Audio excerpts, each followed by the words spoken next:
Steve Goff, go ahead. Hey, Vlatko. What are your thoughts now with the build-up over and this team off to Japan? How do you feel about this team's chances going into the Olympics?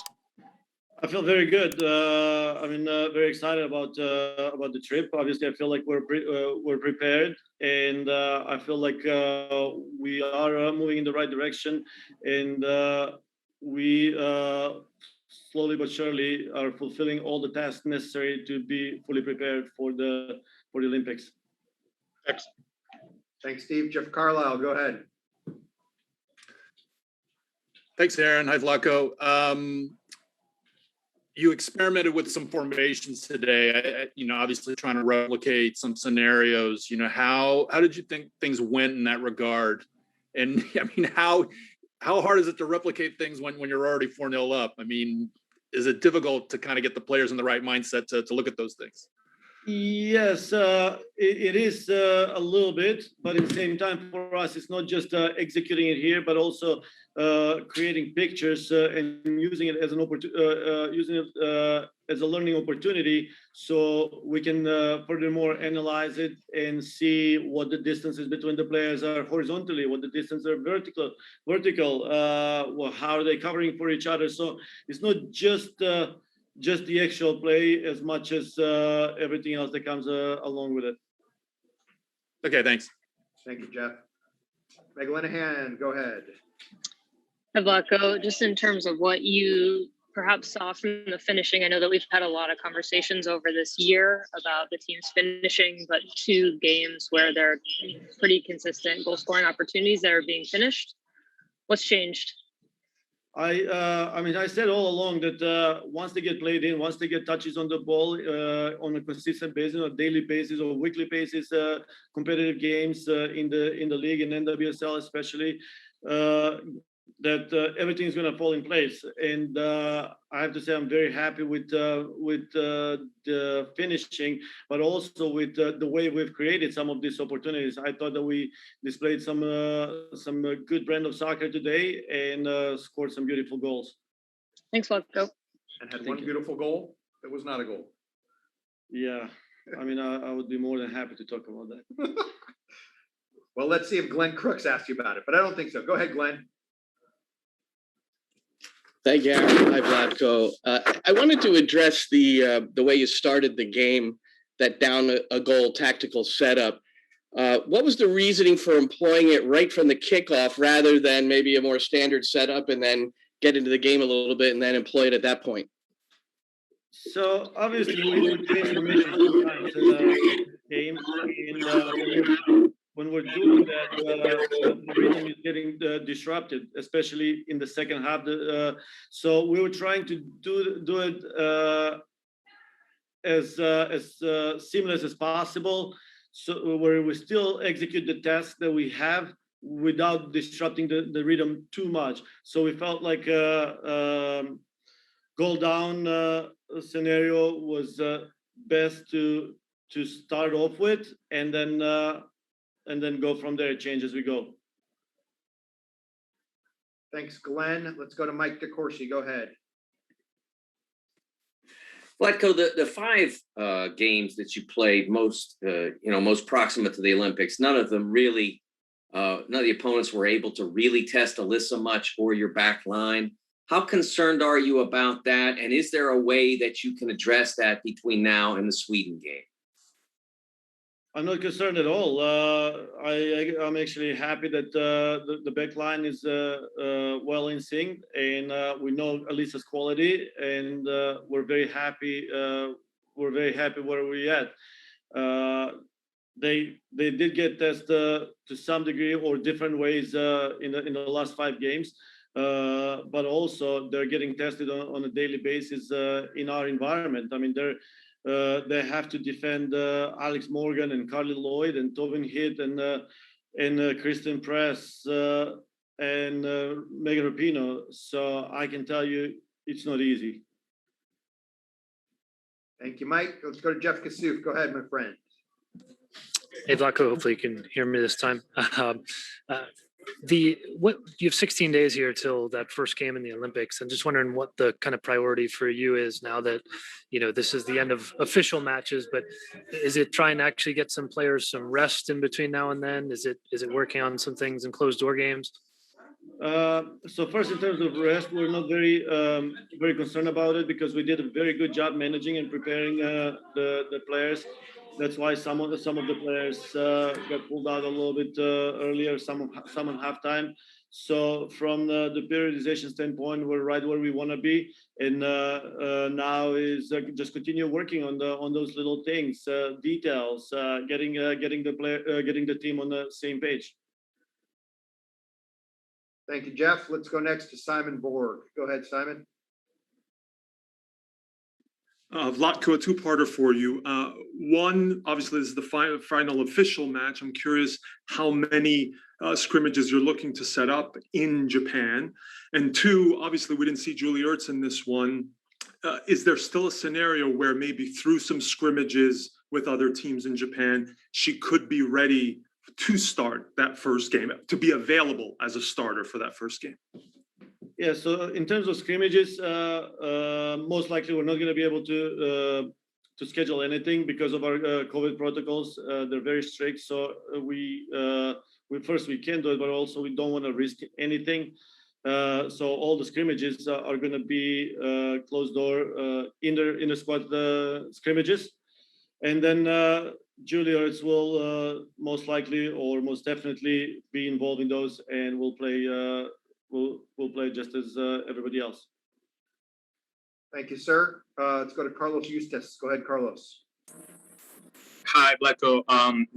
Also a two-parter. One, is there anything on something that you still feel you need to work on, something that you're looking at as the details that you don't feel fully fleshed? And second, what are your thoughts on this Mexico team that it's getting a little more from the federation and is trying to build up a better group looking forward to 2023?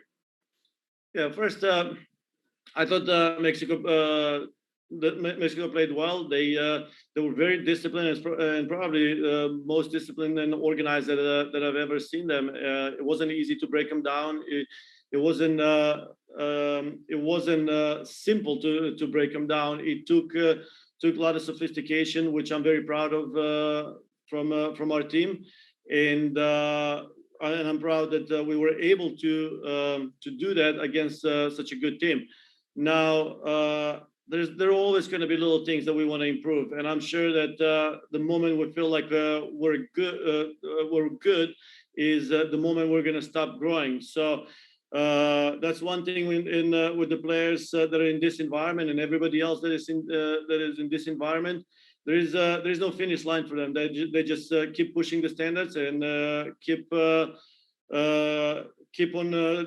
on growing and developing. And I mean that hunger for being the best version of themselves is what makes us as coaches just finding little things and improving little things, or finding little things to help them improve. Thank you. Last couple for Vlatko. Next one goes to Seth Bertelny. Go ahead, Seth. Hey, Vlatko, I wanted to ask you about Lindsey Horan tonight. We kind of saw her all over the field at the beginning of the game. She was used as a second forward, and that obviously worked out really well. Then we saw her drop back to a 6 in possession. She dropped back into defense sometimes. What did she show you tonight? And also, we saw her when she came off with the ice pack on her knee. Is that any concern at all right now? So I'll start with the end of the question. There's no concern with Lindsey. She came out and it was predetermined sub. We knew that she's going to come out at that minute regardless. In terms of her play, I think she played very good, and she's a total footballer, understands the game, knows the game, and regardless of what position she plays, she's gonna do well, and she showed that today. I mean, she had to change her role in different times of the game, different ways. How about a comment on that finish? That's a next level finish. I mean, crazy. All right, last one. You know, by the way, on the finish, Lindsey has worked on those volleys ever since I came on this team. I see her after training getting volleys, so I'm so glad it worked. on the game. Last one of Vlatko goes to Steph Young. Go ahead, Steph. Thanks, Aaron. Vlatko, you said you would love to talk about the press goal that wasn't a goal. I mean, I would love to hear anything that you have to say about it. First, it wasn't a goal because the referee, by her explanation, blew the whistle by accident. That was the explanation that was given to us. That I cannot believe it happened, because I thought that was the most beautiful goal that we scored as a team. I mean, it was a perfect display of what we were trying to do, what we've been working towards, and how we want this team to look going forward. Unfortunately, it was taken away from us, but in my books, that will be goal for this team and a goal for Kristen Press. Vlatko, you've described soccer players as artists and warriors in the past. Would you consider the ref taking away this goal a crime against art? I mean, there was some artistic movement and touches, and the finish was also individual brilliance. So yes, I think that was again a perfect display of a good team goal with individual brilliance in it. All right, thank you very much. Thank you. And with that, we will get Vlatko some ribs and some tri-tip. Thank you. All right. Thank you very much. Thank you for your support. Am I unmuted? I am. All right. Hey, everybody, as you can see, Becky Sauerbrunn has joined us. So if you have a question for Becky, please raise your virtual hand and we'll get through this. Looks like first one goes to Mike DeCourcy. Go ahead, Mike. I asked Vlatko about this as well. The 5 games most proximate to the Olympics, you got along the back line, and Alyssa did not face an extreme amount of defensive pressure. He expressed great confidence in how tight your 4-person back line is and has been. But are you at all concerned about losing that sharpness that you've built up over time because these last group have not really put that much pressure on you? No, I'm not overly concerned because the people that I have to train against day in and day out are some of the best attackers in the world. And so every single day I'm facing Alex Gordon, Carly Lloyd, Megan Rapinoe, Kristen Press. It goes on and on and on, unfortunately. So in training, we're facing all the best and all sorts of dangerous attack. And so I feel very, very confident that when we are faced with challenges during the Olympics, because yes, they are going to come, that we face them in the training leading up to it, in the trainings that we've had years ago. So I think we're pretty prepped for that. And that's pretty much what Vlatko said. So well done. Let's go to Carlos Eustace. Go ahead, Carlos. Hi, Becky. First, congrats on the win and good luck in Tokyo. I will see you over there. What do you expect of, or what do you get out of this Mexico team? I mean, in Mexico, there's a lot of talk about this is a new process. Monica Vergara is bringing fresh ideas. She's trying to improve this team tremendously, but obviously there's still things working that they're not clicking. And obviously you being so dominant, you kind of not make it so easy to dissect.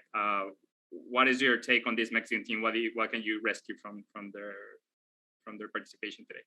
Yeah, I was really impressed in both matches how they tried to play. And we know historically that sometimes they go direct when they're under pressure, but this team really tried to play out of the back. They tried to stay calm on the ball. They're very skillful. Some of their players are like very great talents. So just the ability on the ball, the willingness to play, I think really impressed me. And I think was really hard for us at times, especially in that first game. I thought that they were breaking pressure pockets really well. They're just missing that kind of final piece, I would say. But I think they really made our attacking players and our midfield really have to work to get to the ball. And I think there's a real savviness to the team. I think in that first game that we played, they really got to a lot of the second balls, more so than any other team had done against us. And to me, that is an awareness, that's a savviness that I think will really help this team in the future. Thanks, Bex. Let's go to Steve Goff. Go ahead, Steve. You've been in this situation before, heading to a major tournament. Where do you think this team stands right now in your form and your rhythm, your camaraderie before heading into this Olympics? I would say the camaraderie is always high. I think this group really, really enjoys one another. You should hear us in the meal rooms. It's like you can't get a word in because it's just so loud. So the energy is really high. The environment feels really great. The form on the field, I think there are still things that we're just narrowing down. And to me, it's always going to be about precision. But I think we've made a lot of strides, especially in the final third with that precision. I think you saw in these last two games, a lot of combination plays, some third man runs, some really good runs behind the back line, and some great finishes. And so I think that's something that we've really been focusing on. And so feel really good about that. So form on and off the field, I think we're in a really good spot. Thanks, Becky. Thanks, Steve. Let's go to Gary Washburn. Go ahead, Gary. Hi, just kind of a general question on the amount of amazing women athletes that are going to Tokyo. Obviously, your team is one of the favorites and dominant, but I think this is one of the first Olympics that people have pointed out that there's so many, a majority of the athletes that are dominant that are American are women. And what does that mean to the advancement of women's sports, women's soccer, when most of the highlighted athletes that are going to be in Tokyo are women? Well, I'll say I love it and it's about time. And I'm very proud to be a part of that group. And yeah, there are some amazing Olympians, and our team hopefully will join, the Simone Biles and the Katie Ledeckis and the Katie Holloways. I think it's about time. And I'm so glad that there's going to be so many more eyes on these female athletes and the amazing things that we can do, not even on the field, but off the field as well. Thanks, Gary. Let's go to Steph Kong. Go ahead, Steph. Thanks, Aaron, and thank you, Becky. A couple of players now have specifically said the word compartmentalizing, and that Vlatko has asked you guys to compartmentalize. And I was just wondering what that means for you guys in this context. What level of compartmentalizing is he asking for? Compartmentalizing, from whom and what situations, et cetera? I'm actually not quite sure what he means by that. What did he say? I think it was more the players said it. Yeah, it was Alyssa and Tierna and a previous. Okay, now that you said Alyssa and Tierna, wait. So I think especially the players that have been through these major tournaments, you figure out how to stay in the best mental headspace. And sometimes that's compartmentalizing, and that's focusing on one thing at a time and trying not to let the noise get into what we like to call the bubble. And so secure the bubble, protect the bubble. And some people need a little bit more protection. And so that if you need that, that's something that you need to talk to your teammates about. That's something that we have a really tight chemistry. And so that's something your teammates need at times. And so who can take on the pressure and who needs the pressure taken off of them? And a lot of that comes down to compartmentalizing. So it's a skill that I think everyone needs to learn, especially in these major tournaments, because they are not easy. There's a lot of stress. There's a lot of noise. And so learning to knock that out and block that out is really important. Thank you. Well said, Bex. Let's go to Jeff Carlisle. Go ahead, Jeff. Thanks, Aaron. Hi, Becky. You talked earlier about trying to refine some things in the attacking third. And I was wondering, are there any things you're trying to refine in the back line, or maybe even the back six, if you will? I mean, what kinds of things are you working on there? Well, man, if you had asked Vlatko, he'd probably say everything. So I would say the main thing for the back six would be patience and not forcing it, and always being able to be that support angle back, so that if the attackers are, let's say we're getting pushed into a pressure pocket wide, knowing the angles and the spaces that we need to be in order to get the ball back and then process it to the other side. And so I think patience, I think that's something that, I don't know if it's quite a precision thing, but when you think about the angles and the passes and the things the places you need to be, I guess it is a precision thing. I thought he was going to ask about the attacking third for a second, since you got in it for a minute and a half. my heat map will be two little dots. Let's go to Simon Borg. Go ahead, Simon.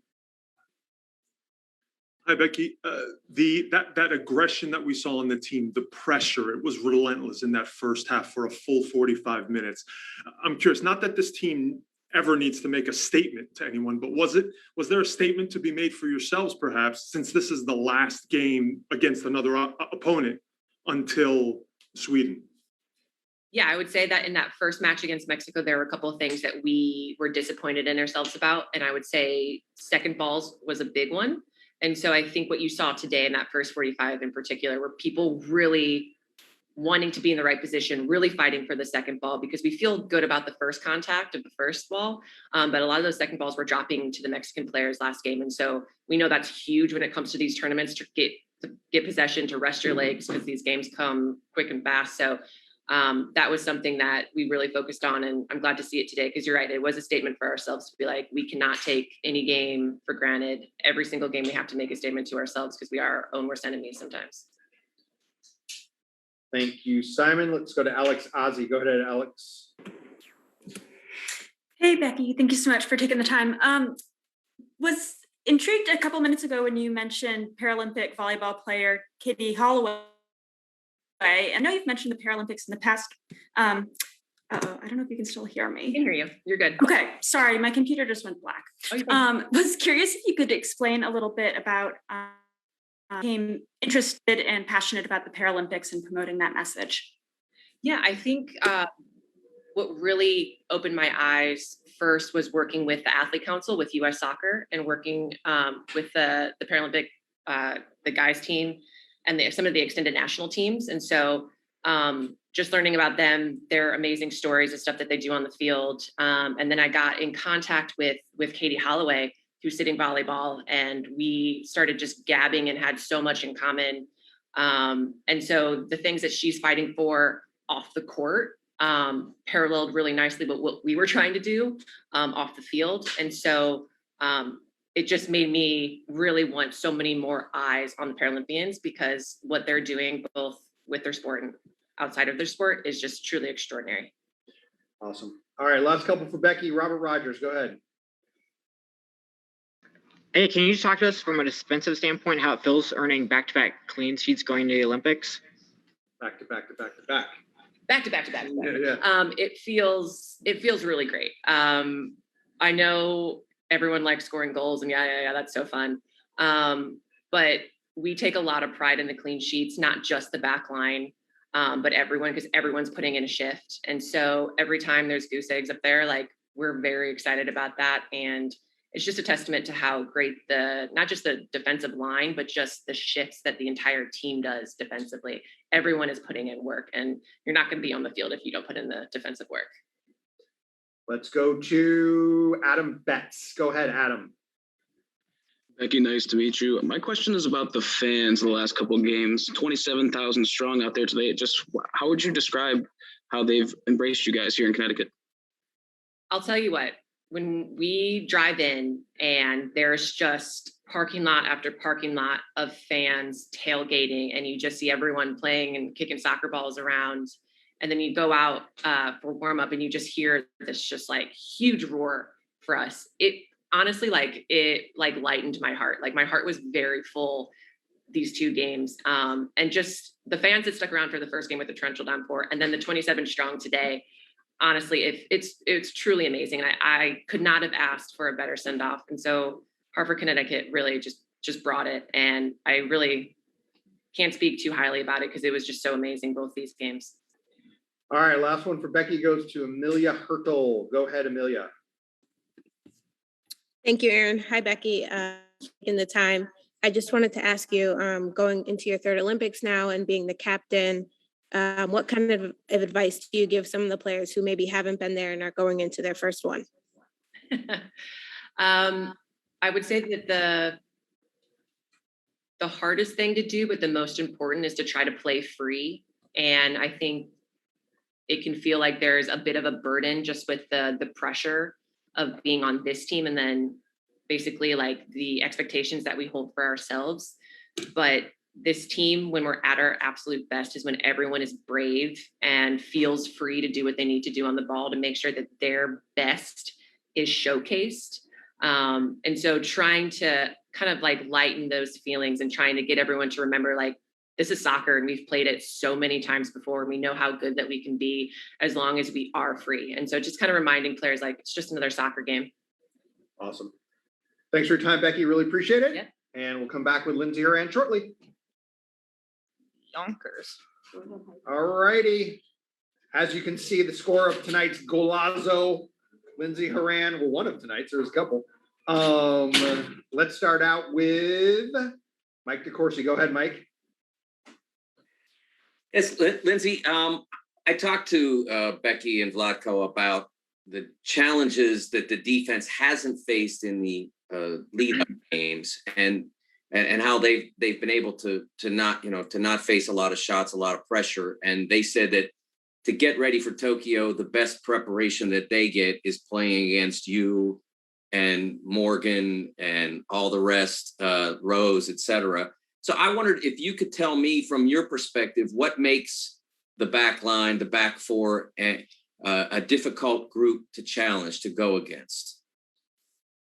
Well, because I think they're probably some of the best back four in the world. They're the reason that we're able to do what we do in the attack, first and foremost. And, like Becky said, and others have said, I do think that the competition that we get in our training sessions is what, makes them so great, but also makes us so great as well.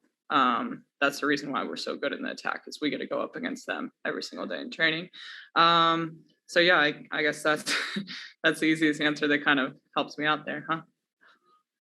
All right, let's go to, and I might add, Mike, the few shots might have something to do with the back line as much as it does the opponent. So let's go to Steve Goff. Go ahead, Steve. Lindsay, this is largely the same group that was at the World Cup a couple of years ago, but what are there things that are maybe a little bit different about this unit that you've noticed over the last year or so that heading into the Olympics? Yeah, I mean, I think you saw a glimpse of it today. I think the bravery and trying to play as much as possible. I think I said this in another interview before, but this team's transition in the attack is incredible, and I think one of the best in the world, if not the best in the world. So it's now like adding another layer to what we can do. And I think you saw some of the combination play today and the 1-2s, the, cheeky flicks, etc. So just adding another, evolution to our game and how we can play with, having the transition in our back pocket and knowing that we can always be the best team in the world at that. Great, thanks. Thanks, Jonathan Tannenwald. Go ahead. Thanks, Aaron. Lindsay, we heard from Becky a few minutes ago about the crowd today in the last few games. They were amazing. You guys have played. I wonder, what it's going to be like going back to empty stadiums now, and whether that is any psychological adjustment. It won't be entirely empty. I was going to say, because they're allowing 10,000 fans max, as long as it's not 50%, more than 50% of the venue. So there will be fans there. There won't be many. At least as of now. But yeah, certainly less of an atmosphere than you've had. There you go. Yeah, it's a bummer, obviously, but I think we kind of knew this going into it, and we're lucky that games are going on and that we get to go compete for an Olympic gold medal. So I think that's first and foremost. Secondly, the fans that sent us off today were absolutely amazing. 27,000. Yeah. I think that gave us this like incredible feeling going off to Japan and playing for them.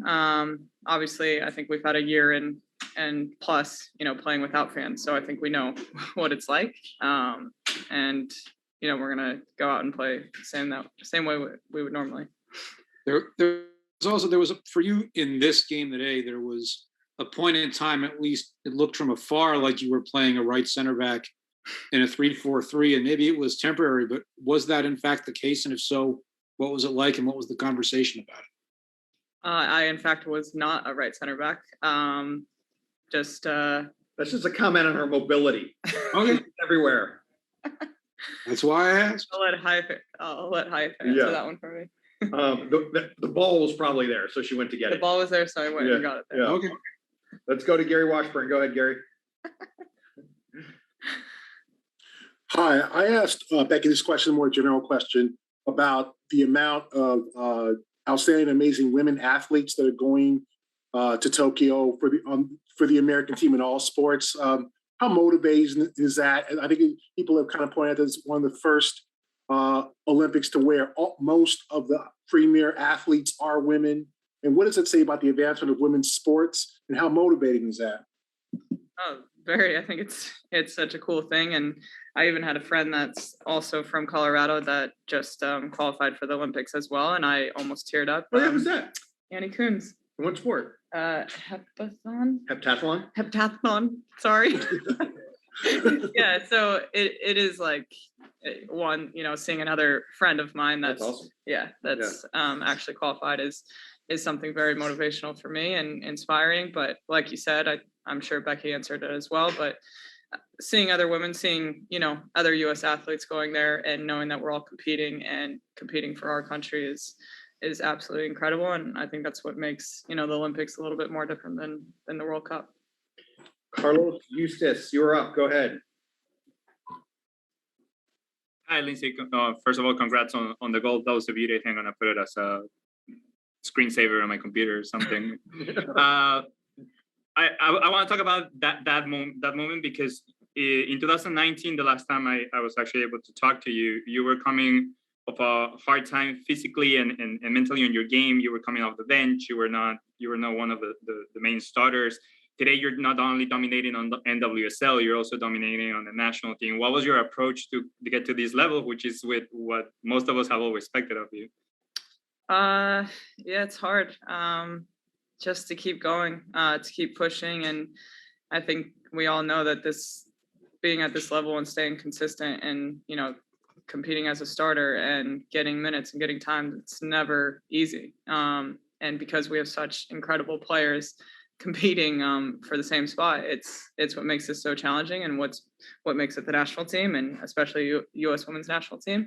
So I think that's been my approach and to stay confident and calm and composed, I think have been my biggest strengths, and honestly finding whatever this team needs from me and how I can impact it. And sometimes that's playing the six as well. So yeah, I think that's been my biggest approach this past year.